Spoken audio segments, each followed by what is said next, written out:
I just got back from Indian Wells. I was there for 10 days. I did 6 days of coaching and then a couple other days of meeting up with other coaches and also going to the tournament, getting to watch the practice courts, getting to watch some match play at the BNP Paribas. Had an incredible time as always.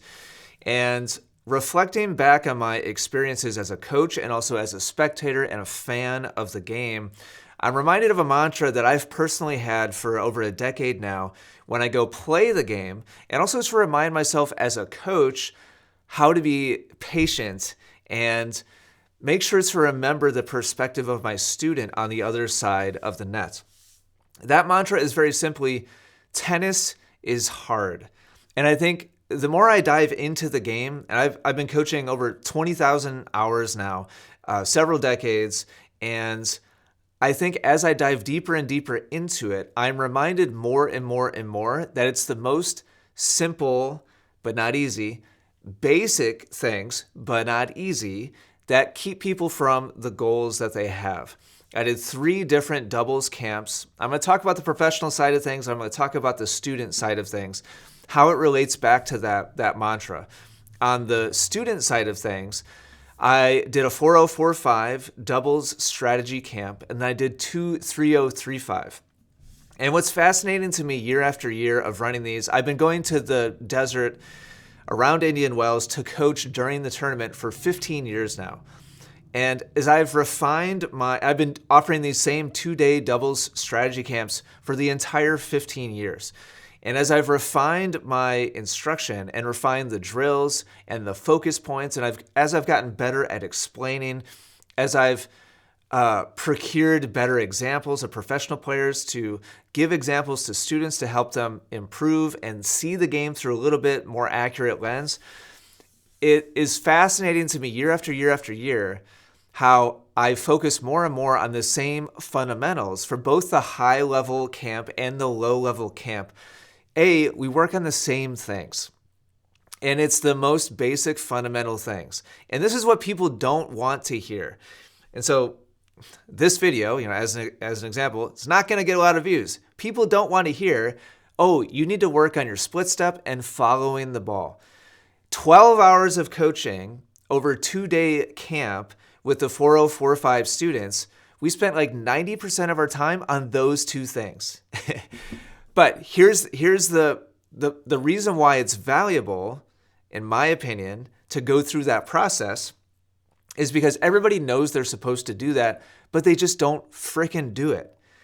Maybe they do to a degree, but not to the same degree that world-class professional players do it, both on the split step side of things and on the geometry and the shading side of things, the follow the ball side of things. This is such a trap, and this is what gets players stuck. They've heard for the 10,000th time to split step. They've heard for the 10,000th time to follow the ball. But they just can't, and they're like, okay, yeah. Academically, they get that, and they're like, they understand. They understand the principle, they understand why, they understand why it's important, and they assume after hundreds and thousands and tens of thousands of hours of playing that they must have absorbed it, and it must be happening pretty intuitively, because I've been playing tennis for so long. And it's only because of the process I use with video that I'm able to get through all the BS and be like, look, you're just standing there. And include the 4.045 players too. On average, they do better, but there is still a refining process that needs to happen. With the details are critical. When you make the split step, how athletic your stance is, how smooth your transition is out of the split step and into your movement. There's a tremendous amount of details wrapped up in the how that most players have not refined and have not optimized, and so they're just not as good of an athlete as they should be. And yet every time they hear, oh, hey, you need to split step, they're like, yeah, I know, I do that. Okay, what's next though? Like, what's the more advanced thing? But the thing holding 4.0 players back from 4.5, it's not more advanced stuff. It's doing the basic stuff and doing it really well, really consistently, really precisely, and for the right reason and at the right time. Same thing with movement and positioning. Everybody knows they're supposed to follow the ball, but when I record a very basic drill where players are in an exchange where the ball is going back and forth from side to side, nobody does it. And everybody just stands there and watches the ball. And so players are slow, they're unathletic, they make the game hard for themselves, they make it easy for their opponents because they don't do the most basic things, or they don't do them very well. They haven't refined the process to where they're a high-level performer yet. So that's on the student side of things. And then the transition over to the pro side is so fascinating to me. Going to the BMP, sitting in the practice courts, which is, by the way, where you're going to learn the most by far. Watching the matches is fantastic. But as an example, I watched Khachanov in a training session with his coach. He was trying to hit a flat serve out wide on the ad side and just couldn't make it. He was missing wide, he was missing deep, he was missing everywhere. He was missing into the net. He would hit some 10 feet out.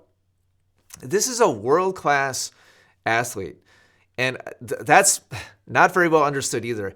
If you've never been to a world-class event like this and sat 10, 20 feet away from these players and watched them move and watch them hit, watching on TV you really don't even understand what you're watching until it's right in front of your face and you watch them hit a serve or a forehand.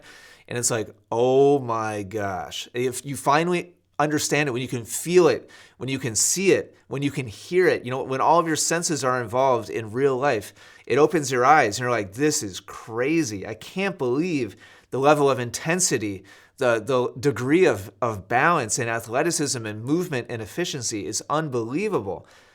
And then you take somebody who's that incredibly talented and you watch them try to hit a spot with their serve again and again and again.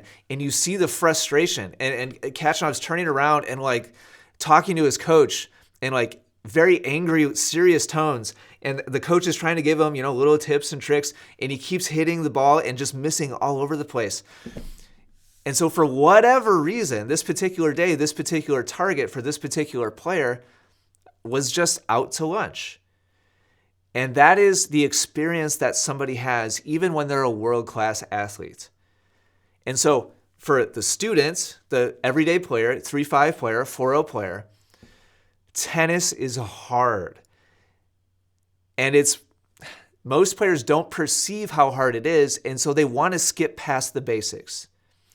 But I promise you, if you're watching me, it is the very basics that are holding you back from your goals on the court. I promise you. After decades of doing this and over a decade of doing only coaching with video and using that as my guide, I promise you it is the basics that are holding you back. Then, over on the professional side, tennis is hard. Even when you're an elite world-class performer at this super deep, super wide game, you never know when you're going to get out of bed one day and a very basic fundamental skill might just be completely elusive to you. So what does that mean for us, right? For like a normal tennis player, if a world-class athlete can just lose a very basic target with a very basic shot, what does that mean for us normal people? Holy cow. It takes a tremendous amount of precision to hit every target and put ourselves in the right position with the right balance at the right time to be able to do what we want to do. This is hard. And I don't think it's very well appreciated. I don't think it's very well understood. And when I get to have a trip like this, where I get to absorb and spectate and reflect, and I also get to go on the court and work hard hour after hour and push and strive for better execution for everyday tennis players, it's fascinating seeing the contrast, right? Between an everyday tennis player struggling to do something very simple and very basic on paper, but the reality is it's never been unpacked very well. It's never been explained very well. They've never been given progressions to do the basic stuff. And so they just take it for granted that, they probably just must do that because they've been playing for so, but the answer is no, you don't. This is why you're still, no like judgment, no condescension. This is why you're still a 3-5 player after 10 years. You don't do the basic things, or you just don't do them very, very well, very athletic. It hasn't been refined, hasn't been optimized.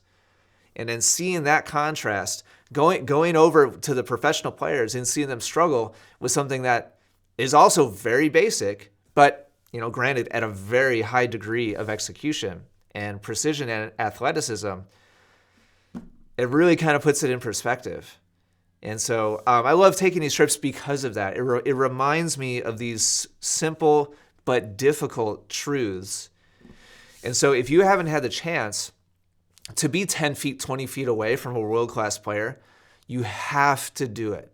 You must do it because it opens your eyes. And you first of all, you have a renewed appreciation and kind of reverence and awe for what these people do. It's incredible. But then you also get to see them struggle, in particular on the practice courts, in matches too, but in particular on the practice courts when they're just trying stuff. And you see them attempt basic patterns and basic shots and sometimes hit friction points with the basics. It's hard for them too. Different degree of execution, but it really kind of humanizes and demystifies the whole thing. And so you have to experience it at some point. I'm very blessed that I get to several times a year. It keeps me passionate, about the whole process. And it reminds me really important lessons like this as well. Thanks for watching. Hopefully something here resonates with you and gives you a little bit of a different perspective. Hope you're doing well. Keep up the great work with your game. I'll talk to you again soon.